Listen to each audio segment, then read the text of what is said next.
Assalamualaikum Assalamualaikum warahmatullahi warahmatullahi wabarakatuh. wabarakatuh. Halo semuanya, selamat pagi, siang, sore, dan malam. Perkenalkan, nama saya Nadisha Fakolbi dengan NIM 2310911212005 dengan partner saya. Saya Lezaira Nur Fajrina dengan NIM 2310911320024. Di sini kami berdua akan sharing-sharing mengenai pelajaran yang telah kami dapatkan pada saat kami kuliah.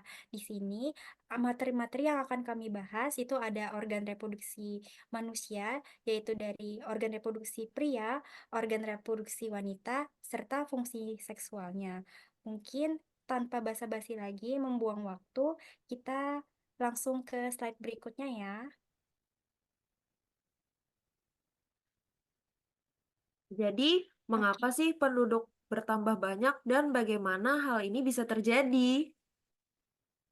Jadi, hal ini disebabkan em, karena manusia itu merupakan makhluk yang secara biologis senantiasa melakukan reproduksi. Nah, reproduksi pada manusia hanya terjadi secara generatif dengan pembuahan secara internal. Sebagaimana diketahui, manusia terdiri atas laki-laki dan wanita yang masing-masing memiliki organ reproduksi dengan bentuk dan struktur yang spesifik. Organ reproduksi adalah organ-organ yang berperan dalam sistem reproduksi dengan tujuan berkembang biak atau memperbanyak keturunan. Nah, agar mampu menjalankan prosesnya dengan baik, maka keadaan, fungsi, dan struktur alat kelamin ini harus dalam keadaan normal. Seperti yang sudah dikatakan tadi, organ reproduksi ini tentunya dimiliki oleh pria dan wanita. Jadi, organ reproduksi pria itu akan terbagi menjadi dua, yaitu organa genitalia maskulina eksterna dan juga organa genitalia maskulina interna. Nah, apa yang sedang kita lihat ini adalah organa genitalia maskulina eksterna yang dilihat dari ventral. Nah, organa maskulina eksterna ini adalah organ-organ seksual yang seperti yang bisa kita lihat di sini, yaitu adanya penis berguna untuk hubungan seksual yang terdiri dari ada penis itu sendiri, lalu ada uretra maskulina dan juga skrotum. Nah, yang selanjutnya itu ada organa genitalia maskulina interna. Ini tuh merupakan organ-organ reproduktif dan berperan pada produksi maturasi dan transfer spermatozoa dan produksi cairan seminalis yang terdiri dari ada testis, epididymis, ductus deferens, funiculus spermaticus, dan kelenjar seks tambahan seperti kelenjar prostat, vesikula seminalis, dan juga kelenjar Cowper atau kita kenal juga dengan glandula bulbouretralis.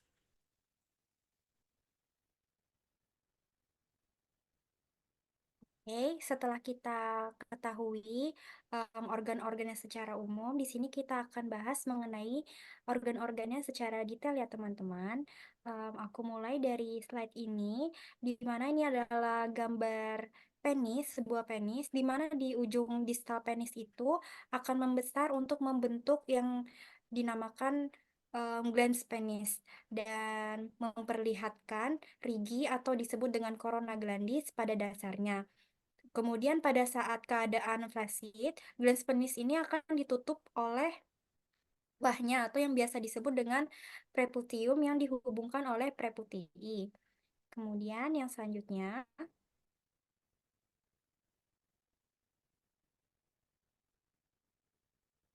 bisa dilihat di slide ini adalah sebuah skrotum dan ini dari tampakan dari bagian sisi ventralnya.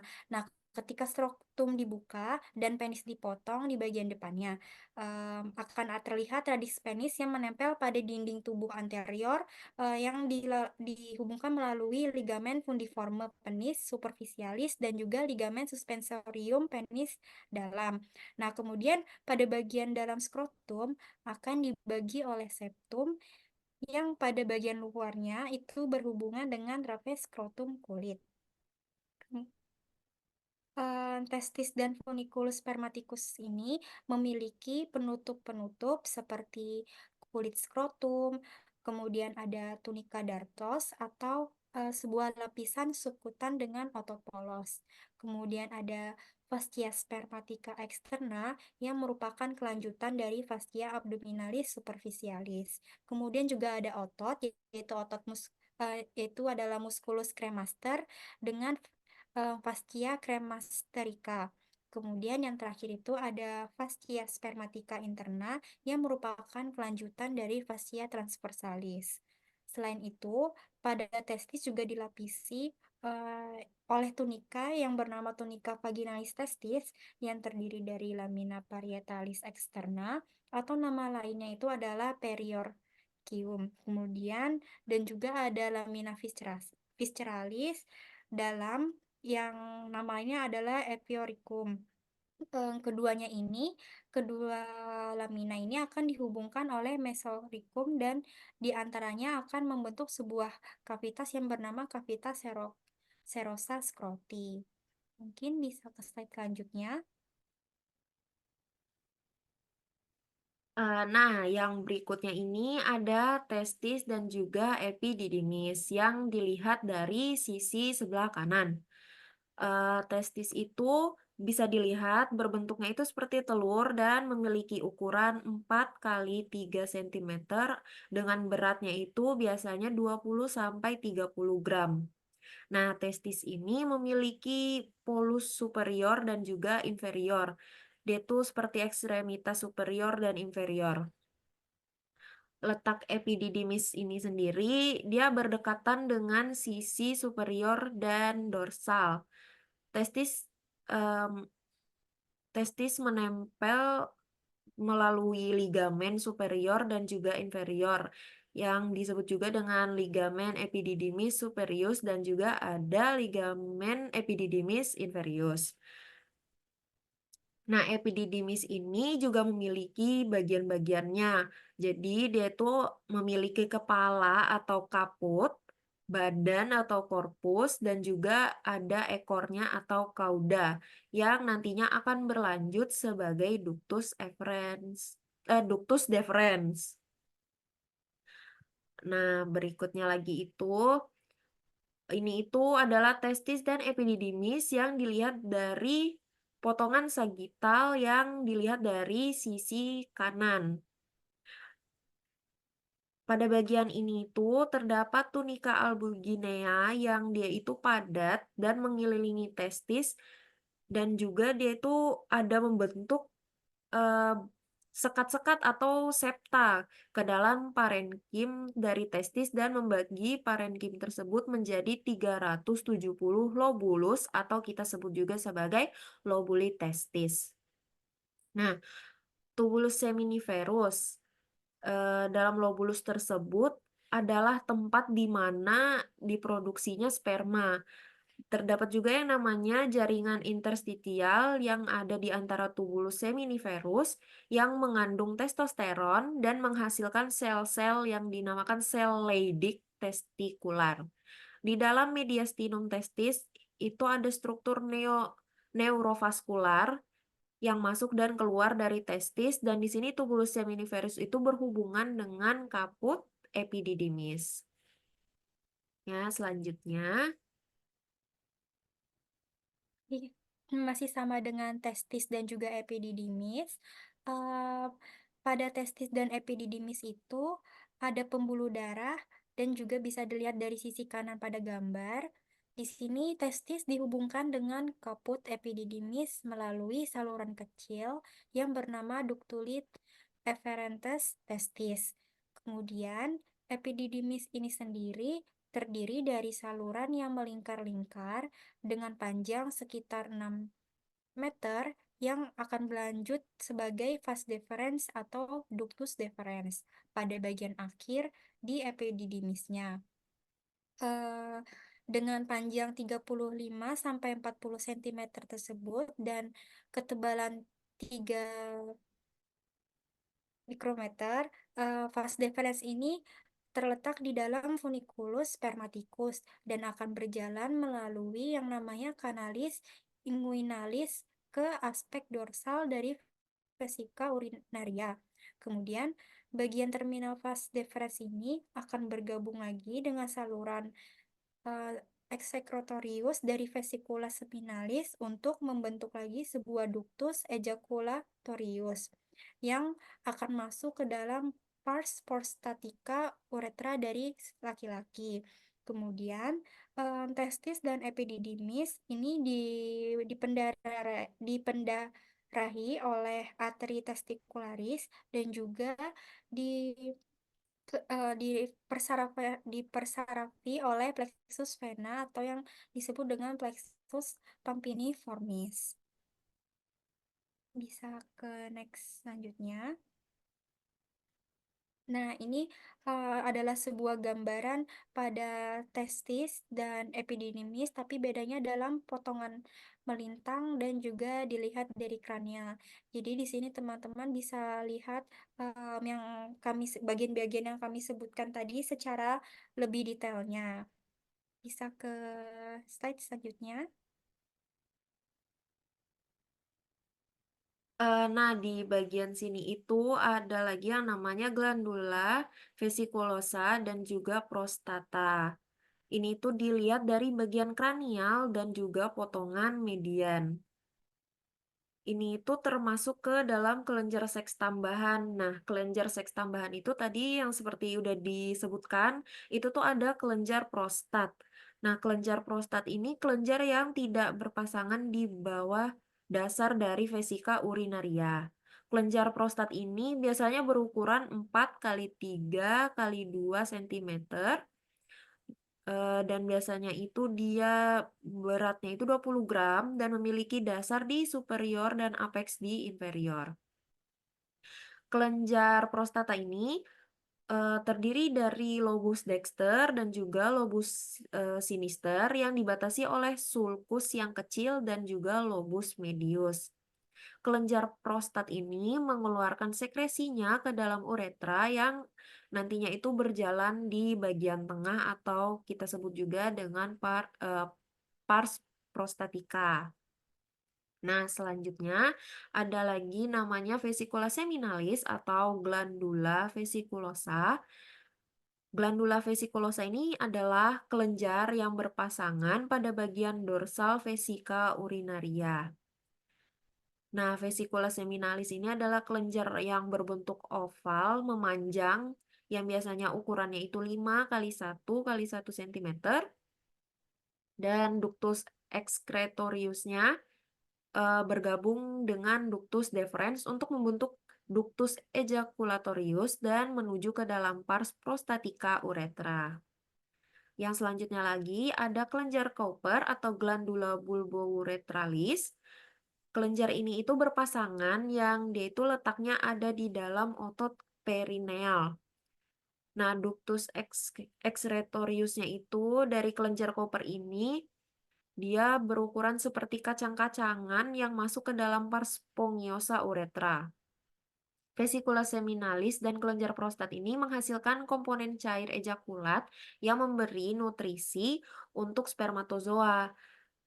Sekresi dari kelenjar Cowper ini nantinya akan masuk ke dalam uretra sebelum ejakulasi dan berfungsi juga sebagai lubrikasi.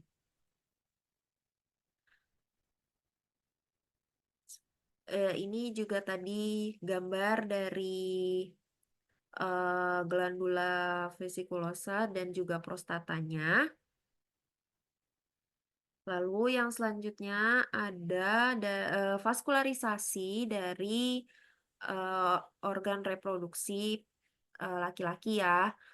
Untuk arterinya itu pada organ testis dan epididymis itu ada yang namanya arteri testicularis.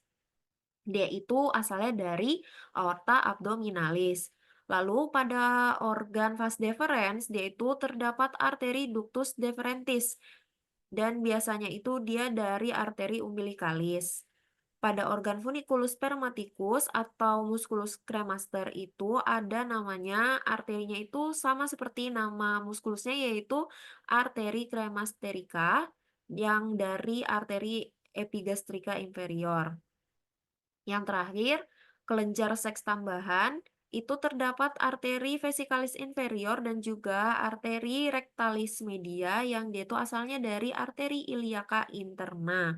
Lalu kalau untuk venanya, pada organ testis, epididymis, ductus deferens, dan juga funiculus spermaticus itu dia ada yang namanya plexus pampiniformis, yaitu plexus vena yang bersatu membentuk vena testicularis yang bermuaranya ke dalam vena cava inferior di sisi kanan dan juga vena renalis sinistra di sisi kirinya. Nah, untuk vena yang di organ kelenjar seks tambahan sendiri itu ada plexus venosus, vesikalis, dan juga prostaticus dengan aliran keluar ke dalam vena iliaca interna. Selanjutnya bisa dilanjutkan oleh teman saya.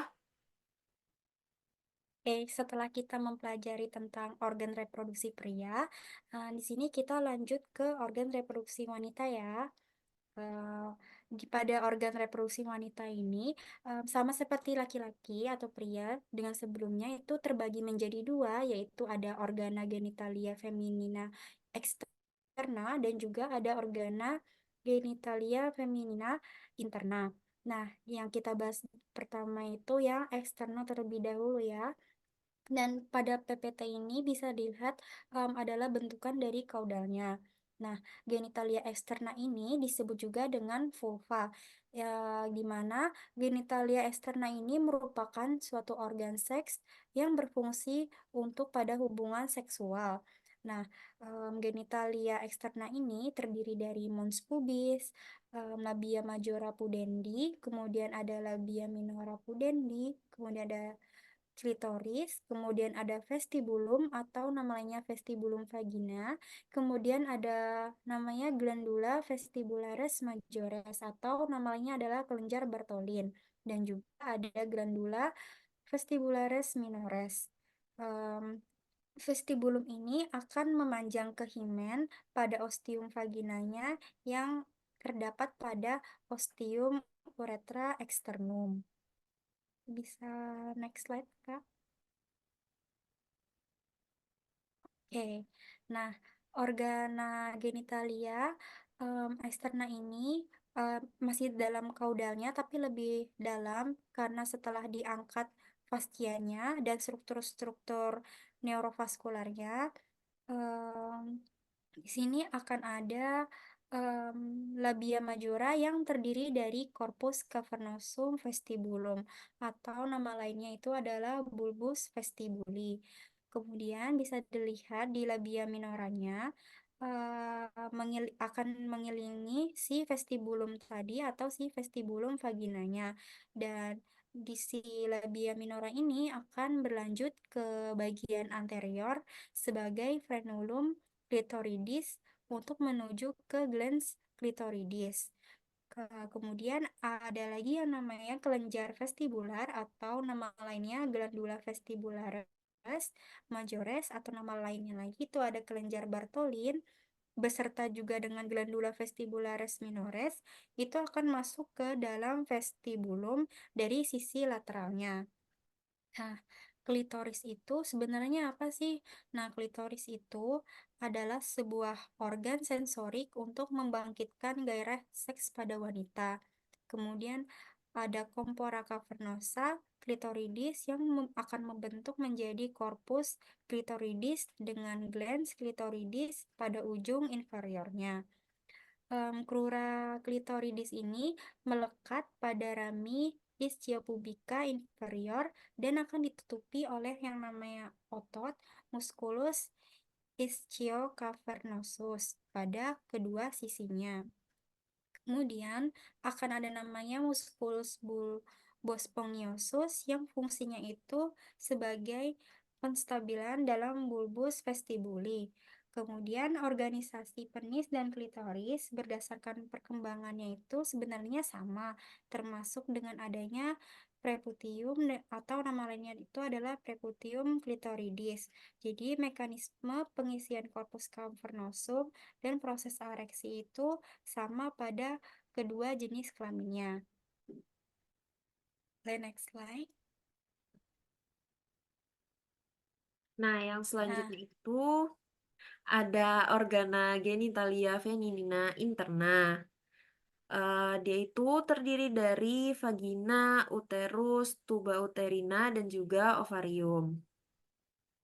Lalu, apa sih tuba uterina dan ovarium itu? Dia itu adalah organ-organ yang berpasangan dan secara kolektif disebut sebagai adnexia uterina. Secara fungsional, ovarium itu berperan untuk maturasi folikel dan juga dan ova dan produksi hormon seks perempuan seperti estrogen dan juga progesteron. Tuba uterina itu memberikan tempat untuk fertilisasi ova dan membawa zigot ke uterus yang merupakan tempat bagi embrio atau janin untuk berkembang dan tumbuh selama masa kehamilan. Dan vagina itu berperan saat hubungan seks dan merupakan bagian dari jalan lahirnya bagi si janin nantinya. Nah, yang berikutnya itu ada uterus, ovarium, dan juga tuba uterina dengan duplikasi peritoneal yang dilihat dari dorsalnya. Uterus atau metra memiliki panjang sekitar 8 cm, lebar 5 cm, dan juga tebalnya itu 2 hingga 3 cm. Uterus itu terdiri dari korpus uteri dengan fundus superior atau fundus uteri dan leher atau cervix uteri. Suatu penyempitan atau isthmus uteri menandai transisi antara korpus dan juga cervix uteri. Nah, tuba uterina itu akan memanjang pada kedua sisi dari korpus uteri untuk berhubungan dengan ovarium. Tuba uterina ini memiliki panjang 10-14 cm dan memiliki beberapa bagian yaitu seperti infundibulum tuba uterina dengan panjang sekitar 1-2 cm yang terdiri dari muara coosteum abdominal, tuba uterina dan fimbre. Fimbriae tuba uterina untuk pengumpulan ova yang diovulasi. Lalu berikutnya itu ada ampula tuba uterina dengan panjang 7-8 cm yang bentuknya itu seperti sabit di sekitar ovarium. Lalu ada isthmus tuba uterina dengan panjang 3-6 cm mengalami konstriksi pada transisi menjadi uterus. Dan yang terakhir yaitu bagian intramural atau pars uterina tuba yang nantinya akan masuk ke uterus atau pada bagian ostium uterinum.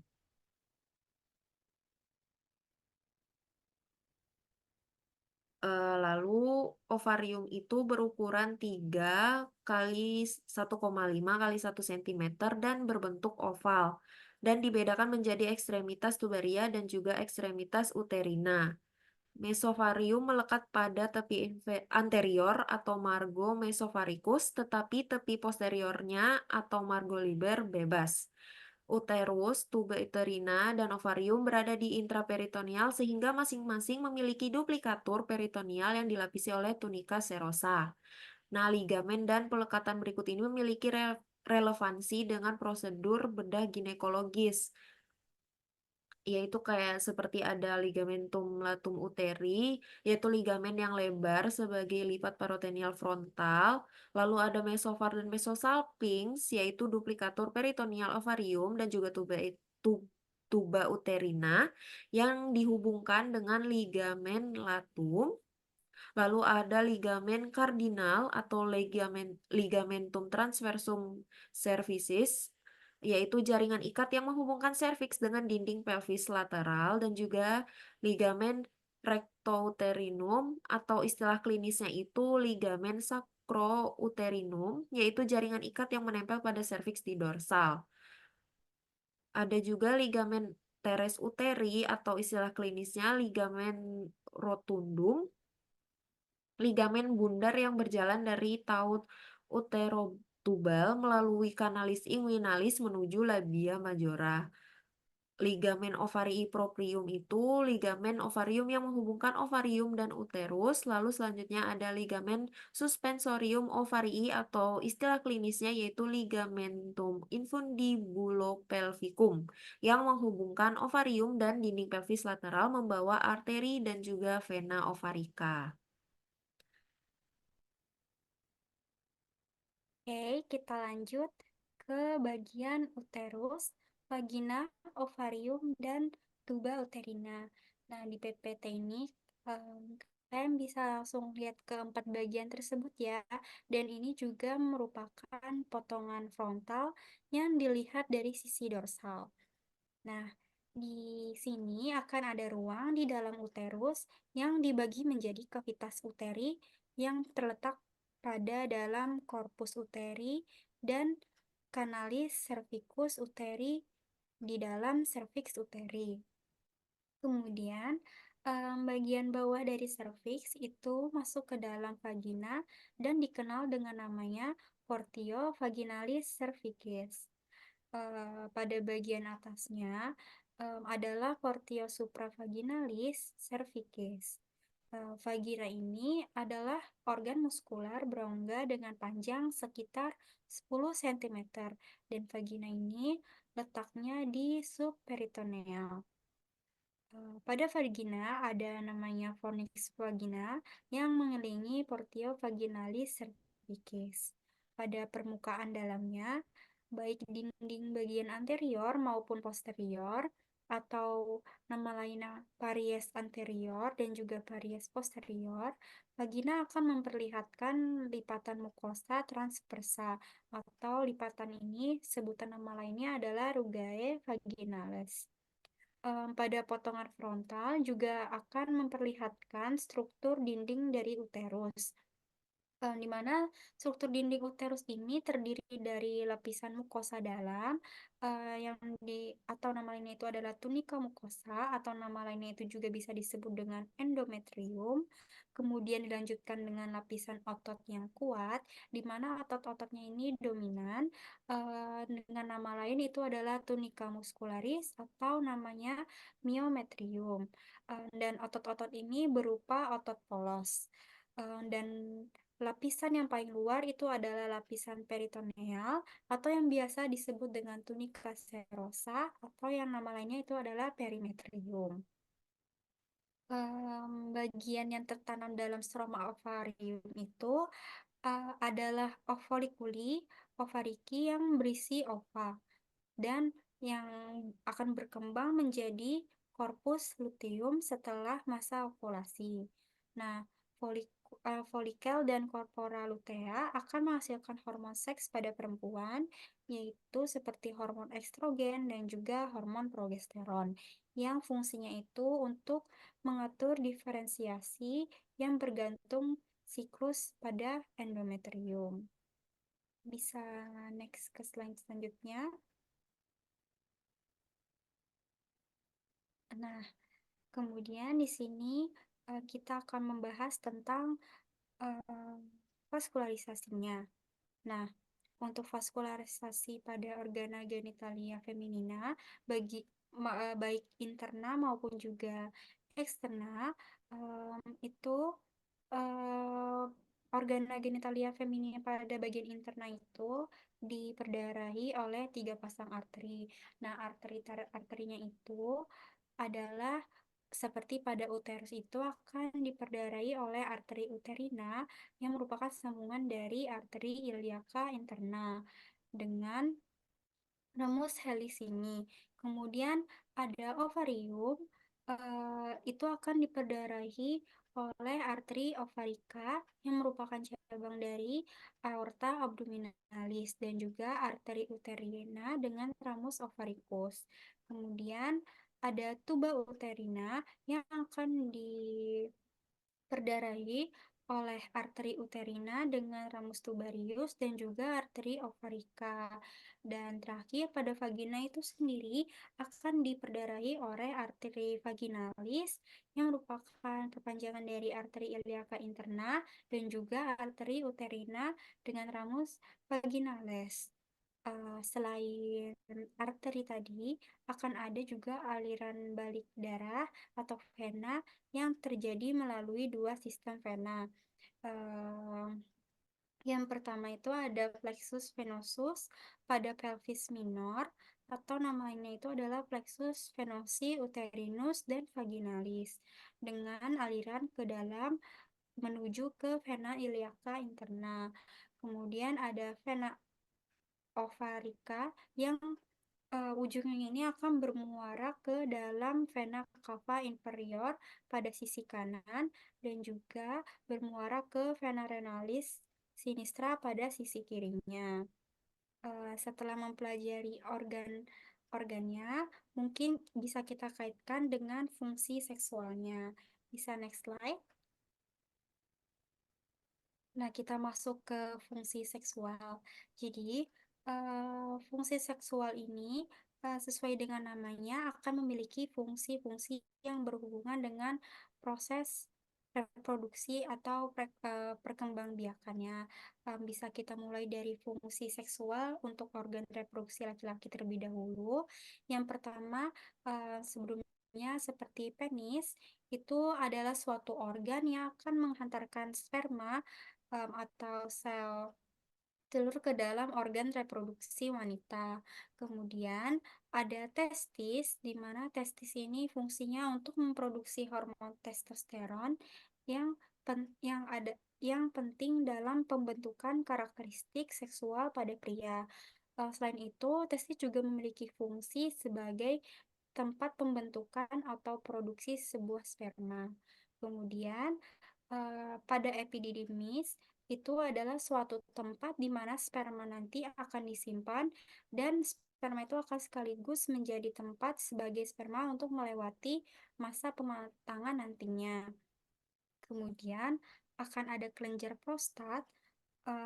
Di sini dia memiliki fungsi sebagai penghasil cairan prostat yang merupakan bagian dari air mani yang fungsinya untuk memelihara si sperma tersebut. Pada kelenjar vesicula seminalis itu juga memiliki fungsi sebagai penghasil cairan yang memiliki kandungan fruktosa sebagai sumber energi bagi sperma. Kemudian yang terakhir pada kelenjar Cooper itu berupa kelenjar yang merupakan cairan pelumas yang fungsinya untuk melumasi uretra sebagai saluran yang akan dilewati oleh sperma saat ejakulasi atau bisa disebut juga dengan lubrikan. Nah, setelah disebutkan fungsi-fungsi seksualnya yang bagi organ reproduksi pria, tentunya organ reproduksi wanita itu juga memiliki fungsi seksual.